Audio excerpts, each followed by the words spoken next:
Quasi nessuno nota l'uomo bianco che appare nell'iconica foto dei campioni neri Tommy Smith e John Carlos, che alzano il pugno chiuso sul podio di Città del Messico 1968.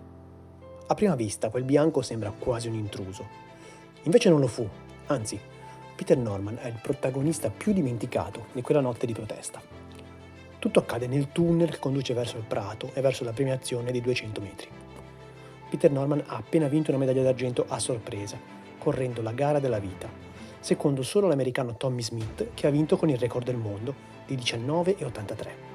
Nel tunnel, Peter viene a sapere che Smith e Carlos intendono inscenare una protesta sul podio per dire al mondo che se in pista sono acclamati come campioni, una volta a casa, negli Stati Uniti, tornano a essere cittadini di Serie B. Per loro niente lavoro, niente case in affitto, niente diritti, emarginati anche all'università. Sono solo cavalli da corsa buoni per vincere medaglie. Peter Norman è bianco e viene dall'Australia. Potrebbe fregarsene, ma è sensibile al tema della discriminazione. Sa che nel suo paese tanti aborigeni ne sono stati e ne sono ancora vittime. E così, quando Tommy e John gli chiedono «Tu credi nei diritti umani, Norman?» Lui risponde sì, sorprendendoli, e poi indica le spille del progetto olimpico per i diritti umani che gli altri due tengono appuntate al petto. Posso averne una anch'io? Gli americani sono perplessi, che vuole quel bianco? Ma Peter insiste. Alla fine gli statunitensi cedono e gli danno una spilla. Norman, soddisfatto, la mette sulla sua tuta verde dell'Australia. I tre escono sul prato, raggiungono il podio, ricevono le medaglie. Poi, mentre le bandiere salgono al cielo e suona l'inno americano, Smith e Carlos, scalzi, abbassano la testa e alzano i pugni chiusi, ammutolendo lo stadio e il mondo intero. E Peter è lì, un'espressione pacifica sul volto, la spilla a sostegno degli americani sul petto. Le conseguenze sono immediate. L'indomani Smith e Carlos vengono cacciati dal villaggio olimpico. È la fine traumatica e prematura della loro carriera. Si trovano poveri, minacciati e marginati. Ma il tempo darà loro ragione. Tommy e John saranno riabilitati nel corso degli anni, diventeranno emblemi della lotta per i diritti e in loro onore sarà eretta una statua all'Università di San José, dove hanno studiato. Per Peter Norman, invece, nessuna statua.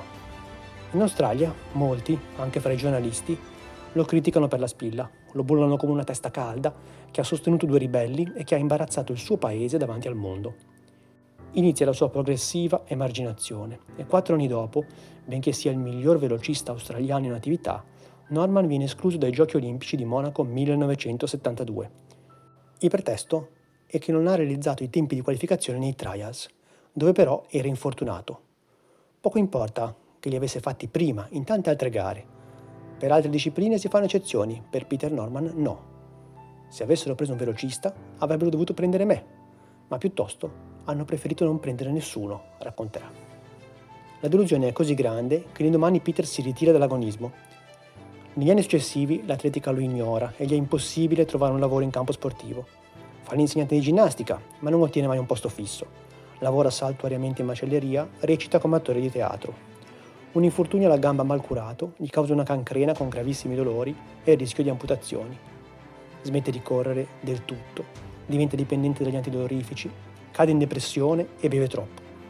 Per anni Norman ha una sola possibilità di salvarsi: ritrattare, scusarsi per il suo gesto e sperare nel perdono del sistema che lo ha ostracizzato, ma non lo fa. Benché detentore del record australiano sui 200 metri, non è invitato alla cerimonia inaugurale delle Olimpiadi di Sydney in Australia nel 2000. Dimenticato, Peter muore improvvisamente nel 2006, colpito da un infarto nel giardino di casa. Al suo funerale però arrivano 2 ospiti speciali. Sono gli ex campioni Tommy Smith e John Carlos, che portano la sua bara in spalla coi familiari e lo ricordano in chiesa. Peter ha pagato il prezzo della sua scelta, dice Tommy Smith. Non è stato semplicemente un gesto per aiutare noi due, è stata una sua battaglia. È stato un uomo bianco tra 2 uomini neri, in piedi, nel momento della vittoria, tutti nel nome della stessa cosa. Solo nel 2012 il Parlamento australiano ha approvato una dichiarazione per scusarsi con Peter Norman e riconoscere l'enorme ruolo nel perseguire l'uguaglianza razziale. Ma forse le parole che meglio raccontano Peter sono quelle con cui lui stesso spiegò il suo gesto. È stato detto che condividere il mio argento con tutto quello che accade quella notte abbia oscurato la mia performance. Invece è il contrario. Lo devo confessare, io sono stato piuttosto fiero di farne parte. Questa storia che racconto nel mio libro Abbiamo toccato le stelle, è stata tradotta in 10 lingue e letta da milioni di persone. Anche grazie al suo impatto sul web, in Australia si è tornati a parlare dell'ingiusto trattamento subito da Peter Norman e a chiederne la postuma celebrazione. E così, nel 2018, dopo 50 anni, il Comitato Olimpico Australiano ha onorato Peter con l'Ordine di Merito.